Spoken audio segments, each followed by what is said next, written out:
Nanalo ng Family Feud ng Team Karate ng 200,000 pesos. Family Feud, 5:40 p.m.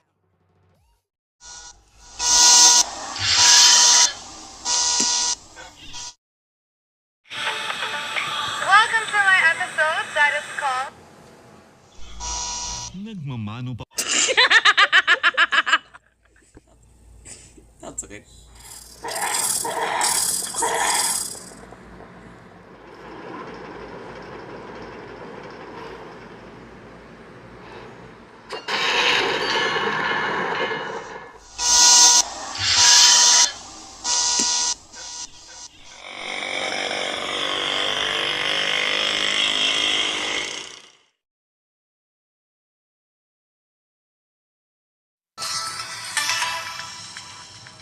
This is DW News. These are our top stories. Israeli naval forces have intercepted a flotilla of vessels as they approached Gaza with the goal of breaking through Israel's blockade and delivering aid to Palestinians. Israel says the passengers, including activist Greta Thunberg, were transferred to an Israeli port. Around 30 ships are continuing toward Gaza. The White House has warned that layoffs are imminent after the U.S. government shut down for the first time in nearly 7 years. Republicans and Democrats blame each other for failing to pass a spending bill to extend federal funding through Congress. Hundreds of thousands of workers face a pay suspension, and non-essential services are disrupted. Germany's interior minister says that authorities have arrested 3 suspected Hamas operatives who were allegedly planning attacks on Israeli and Jewish institutions. Alexander Dobrindt said that the arrests show that Germany is vigilant and able to defend itself against terrorism. Hamas has denied any connection to the 3 men. This is DW News from Berlin. More on the website, dw.com.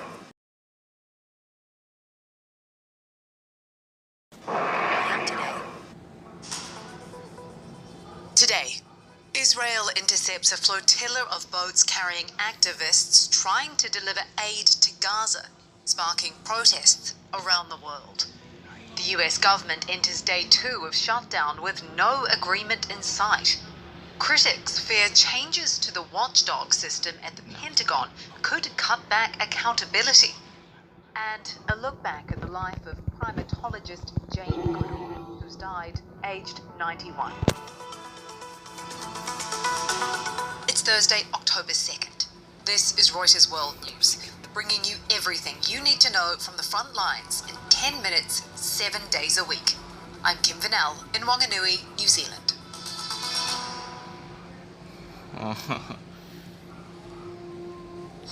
This is the Israeli Navy. You are approaching a blockaded zone. Israel's military issuing a warning to a flotilla of boats carrying foreign activists and aid bound for Gaza, shortly before intercepting them off the coast of the war-ravaged enclave. If you wish to deliver aid to Gaza, you may do so through the established channels. Communications on the flotilla boats are scrambled, and live feed video links from the boats go down. That vessel is currently approaching us as I'm speaking into the phone. Organisers of the Global Sumud flotilla monitored the Israeli Navy's approach with activists on the phone. We are going to get into position and get ready for interception. They say Israel aggressively rammed one of the boats, though all passengers are said to be unharmed.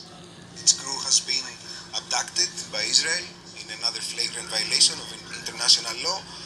We are still in the process of trying to understand what is happening. Israel's foreign ministry says all detained passengers. Cynthia Osterman was watching the live feed as the interception played out. We saw at one point a boat being sprayed with water cannons, and we've seen the flotilla members with their arms in the air, sort of in the surrender position as the Israeli Navy boat got close. The Israeli Navy started to intercept boats and taken their passengers to an Israeli port. Other boats are still attempting to carry on and reach Gaza. Israel has said they were being taken ashore in southern Israel to a port there. It is the Jewish holiday of Yom Kippur right now in Israel, where everything shuts down, and Israel has said that they will deport the people that they have intercepted after the holiday. You can follow this developing story on our live page on Reuters.com and the Reuters app.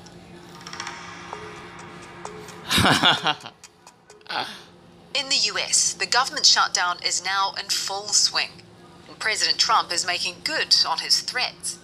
The administration has frozen $26 billion in funding for Democratic states, including major transit and green energy projects. Vice President J.D. Vance is warning the administration might extend its purge of federal workers if this drags on. Washington reporter Bo Erickson says even so, both sides still seem to be far apart, with the full effect of the shutdown yet to be felt. These missed paychecks are expected to come in the next few weeks for military service members and some air traffic controllers. And so when that happens, that will naturally kind of put more pressure on the senators to make a deal. One issue that is shutdown related that we are doing reporting on is the lack of funding for mariachi music on his social media. Jeffries called it disgusting in a TV interview. Trump posted a video of that interview with a mustache and sombrero added again. The White House then played the clips on screens in the press briefing room. Democrats say the posts are racist and bigoted. The Pentagon's watchdog system is getting a shake-up. Defense Secretary Pete Hegseth is pushing through sweeping reforms to the Inspector General process, claiming it's been weaponized by disgruntled insiders. But critics say the changes could silence whistleblowers and weaken oversight in the world's largest military. And it comes as Hegseth himself is investigated over his use of messaging app Signal to talk about plans to attack Yemen. National security reporter Idris Ali explains. What Secretary Hegseth has done is essentially reduce the time that the military inspector generals have to decide whether to dismiss a case or move forward with it. And they have basically put in new requirements, including one which sources have said is problematic, which is that every 14 days, if an investigation is being carried out, they must notify the subject of the investigation with details about what is going on, how long it will take.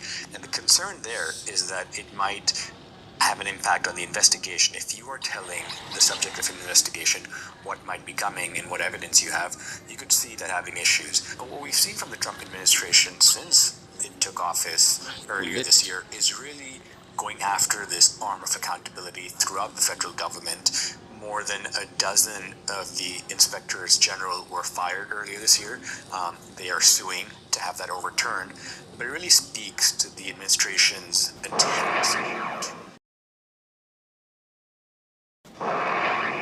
1957, she saved up for a boat trip to Kenya, where a chance meeting with famed anthropologist Louis Leakey led her deep into the Tanzanian jungle. There she lived among chimpanzees, naming them, documenting their emotions, and discovering they used tools, things that upended scientific norms. Her work became world famous through National Geographic, and her beloved chimps like David Greybeard became household names. Goodall left the jungle to campaign globally for conservation and climate action, founding the Jane Goodall Institute and Roots and Shoots. We all need to get involved. We need to be involved.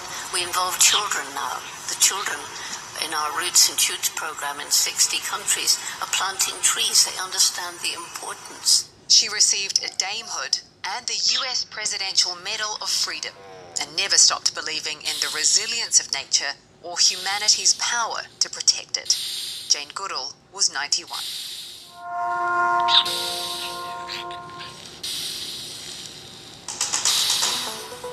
And for today's recommended read, tariffs are giving Brazil's coffee sector a tough time, but there is one Arabica bean that's emerging unscathed. kind of.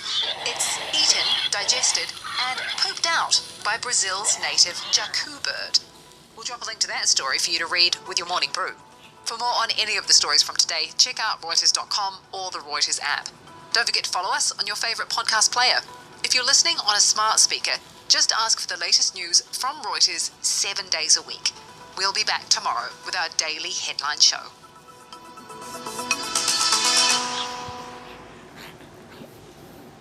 That's it for your news updates.